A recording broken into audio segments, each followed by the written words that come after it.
गंभीर बीमारियों के निदान और उपचार के तलाश में परेशानियां असंख्य होती हैं। जैसे कैंसर की बीमारी है, हार्ट की बीमारी है, डायबिटीज़ की बीमारी, जैसे अनेकों प्रकार की ऐसी बीमारियां हैं जो सालों साल तक चला करती हैं। और उस बीमारी के चलते जिसे बीमारी हुई है वो व्यक्ति तो परेशान होता ही है, साथ ही उसके परिवार के लोग आर्थिक, मानसिक और शारीरिक रूप से टूटने लगते हैं। ऐसे में आज मैं इस वीडियो में यही बताने जा रहा हूं आपको कि इन बीमारियों के कारण क्या हैं और उनका निदान आप कैसे कर सकते हैं। नमस्कार, मैं ज्योतिषी आर्य सोनी पिछले 40 वर्षों से यंत्र, मंत्र, तंत्र, रत्नदान, दक्षिणा, पूजा पाठ, होम हवन, जप तप के जरिए लोगों की समस्याओं का निराकरण करता आ रहा हूँ।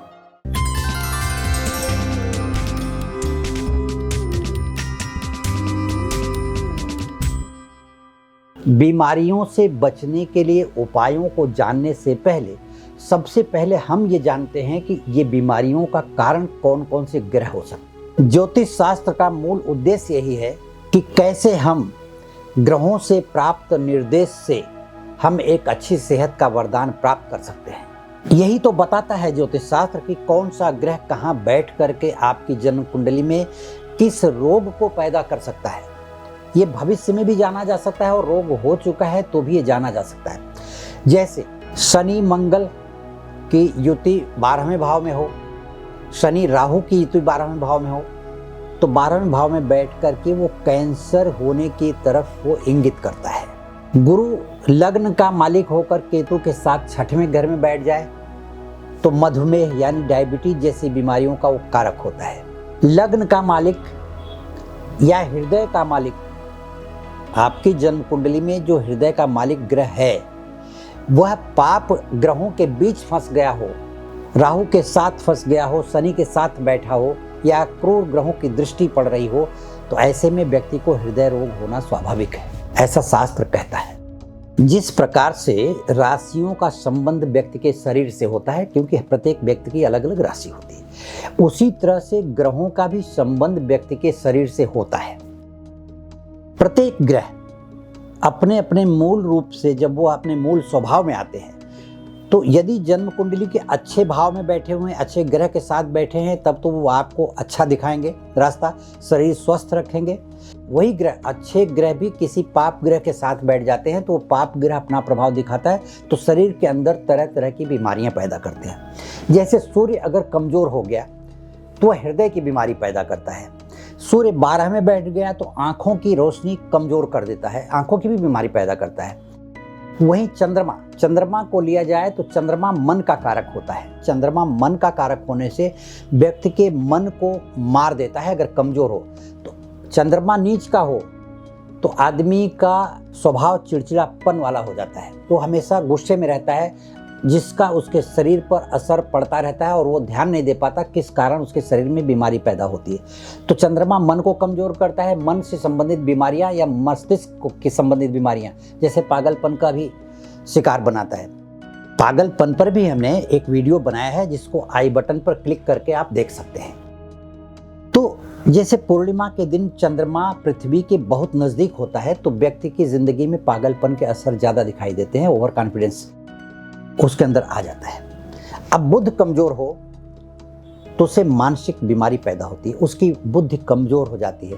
जैसे आपने देखा होगा बच्चों को, कोई बच्चा पढ़ने में बहुत तीव्र होता है, तेज होता है, उसे कहना नहीं पड़ता, और कभी कभी कोई बच्चा पढ़ना ही नहीं चाहता। यह एक प्रकार की बीमारी है। पढ़ना नहीं चाहता ये उसके मन की बात नहीं, वह एक प्रकार की बीमारी है, आप इसे समझें। उस समय उसे बुध के ग्रह का इलाज करवाना चाहिए। बुध कहाँ है जन्म कुंडली में, वह विश्लेषण करके। अब रही गुरु की बात।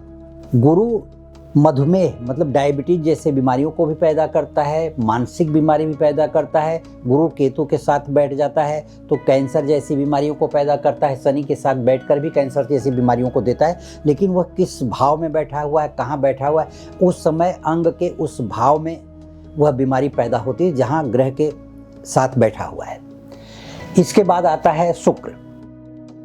शुक्र भोग और विलासिता का कारक है।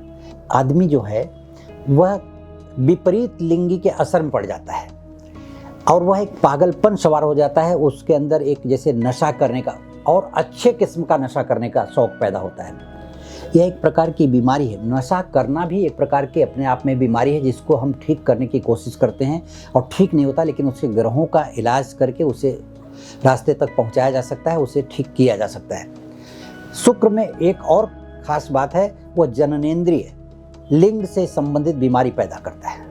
अब शनि की 7.5 आ जाए, या शनि की महादशा आ जाए, या शनि किसी पाप ग्रह के साथ और बैठा हो, शनि 6 में बैठा हो, शनि 12 में बैठा हो, शनि चतुर्थ में बैठा हो कर्क राशि का, ऐसे में व्यक्ति हमेशा विक्षिप्त रहता है। किसी की बात उसे अच्छी नहीं लगती। एक तरह से लोग उसे कहने लगते हैं कि ये आदमी पागल हो गया है।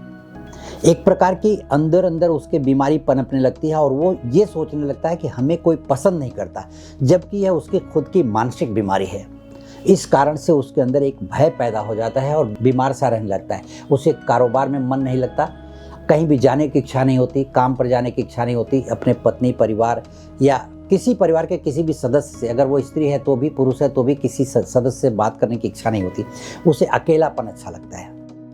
वहीं राहु तो नशे का शिकार बनाता है, दुर्घटना का कारक है, दुर्घटना करवाता है। अचानक उसे इतनी मानसिक पीड़ा देता है कि वह आदमी पड़े पड़े बीमार हो जाता है और रात में कब उसके प्राण पखेरु उड़ जाते हैं। राहु के इतने बड़े दोष हैं, बीमारी का समझ में नहीं आता। जैसे कहा जाता है कि शुगर के पेशेंट को कभी कभी इस तरह की स्थिति होती है, कब उसके साथ क्या हो जाए, कहीं गिर जाता है, वो रात को सोए सोए सुबह उठता ही नहीं। इस तरह से राहु से ग्रसित व्यक्तियों की स्थिति होती है कि वह पहली बात तो किसी को पसंद नहीं करते हैं, कोई उनको दवा देना चाहता है तो भी उसकी दवा लेना नहीं चाहते, वो अपने हिसाब से रहते हैं और हमेशा नशे में रहना चाहते हैं। और केतु गठिया, जैसे आर्थराइटिस होता ना, हड्डियों से संबंधित बीमारी की जड़ है केतु। इस तरह से अनेकों प्रकार के जो 9 ग्रह हैं, इन्हीं ग्रहों की बात जो मैं कर रहा हूँ, ये अकेले तो आपको ये रोक देते हैं, लेकिन ये ग्रह अगर 4 ग्रह एक साथ इकट्ठा हो गए, 2 ग्रह 3 ग्रह एक साथ इकट्ठा हो गए, 5 ग्रहों की युति हो गई 8वें घर में, 6वें घर में, 12वें घर में, तो बहुत ही गंभीर बीमारियों को जन्म देते हैं, जिसका इलाज बड़ा मुश्किल हो जाता है। उस समय में ग्रहों की शांति करके, ग्रहों की पूजा करके, ग्रहों का रत्न धारण करके, ग्रहों का दान करके, उनके मंत्रों का जप करके बीमारियों के ठीक होने में मदद पाई जा सकती है। अब हम यहाँ बात करने जा रहे हैं उन कुछ उपायों की जो कैंसर, हार्ट की बीमारी या डायबिटीज जैसे बीमारियों से लोग ग्रस्त हैं, वो इन उपायों करके अपनी बीमारी में ठीक होने में मदद पा सकते हैं। जैसे कोई भी व्यक्ति यदि कैंसर से जूझ रहा है तो कैंसर से जूझने के कारणों का पहले पता लगाया जाए, उनकी जन्म कुंडली का विश्लेषण करवा करके। उसके बाद वैसे देखिए, शनि और राहु की वजह से कैंसर होता है, गुरु और केतु की वजह से भी कैंसर होता है, मंगल और शनि की वजह से भी कैंसर होता है। तो मैं कॉमन उपाय की जो बात कर रहा हूँ, ऐसे में शनि और राहु के लिए कारक जो उपाय होते हैं, मार्कंडेय महापुराण का पाठ करवाना चाहिए, महामृत्युंजय जप करवाना चाहिए, भगवान शिव का रुद्राभिषेक करवाना चाहिए, तथा 1 से लेकर के 11 मुखी रुद्राक्ष की 11 दानों की माला पहननी चाहिए, जो कैंसर में ठीक होने में मदद करता है, सहायता करता है। इसी के साथ अब हम बात करते हैं हार्ट से संबंधित। हार्ट के बीमारियों की बात जो जानी जाती है वो सूर्य से जानी जाती है। तो सूर्य का रत्न धारण करके आप हार्ट की बीमारियों में अपने आप को सहायता प्राप्त कर सकते हैं, अपने रोग को ठीक करने में मदद पा सकते हैं। लेकिन वह सूर्य का रत्न वजन के हिसाब से पहनना चाहिए। आपका वजन कितना है उसका 10मांश पहनना चाहिए। अच्छे रत्न हो, अच्छा माणिक हो, सूर्य का रत्न माणिक होता है, तो अच्छा माणिक धारण करना चाहिए। अनामिका उंगली में सूर्य के नक्षत्र में बनवाना चाहिए, बनवा करके तब धारण करना चाहिए। या जिस कारण से हृदय रोग हुआ है, जिस ग्रह के कारण से, उस ग्रह के शत्रु का रत्न भी धारण करने से भी रोग के ठीक होने की संभावना बढ़ जाती है। अब तीसरी जो बात है डायबिटीज की। शुगर रोग के लिए 11 मुखी रुद्राक्ष के 3 दाने गले में धारण करना चाहिए, पंचोपचार पूजन करके, उसकी प्राण प्रतिष्ठा करवा करके धारण करना चाहिए। इसी के साथ ही पकवान मतलब घर में अच्छे भोजन बना करके उस व्यक्ति के हाथ से जिसे बीमारी हुई है शुगर की, डायबिटीज़ की, वह व्यक्ति अपने हाथों से ब्राह्मण को खिलाए या ब्राह्मण को अन्न दान करे, तो इससे मधुमेह रोग यानी डायबिटीज रोग ठीक होने में मदद मिलती है। इसी प्रकार से कोई भी उपाय करने से पहले व्यक्ति को चाहिए कि अपनी जन्म कुंडली का विश्लेषण जरूर करवाए।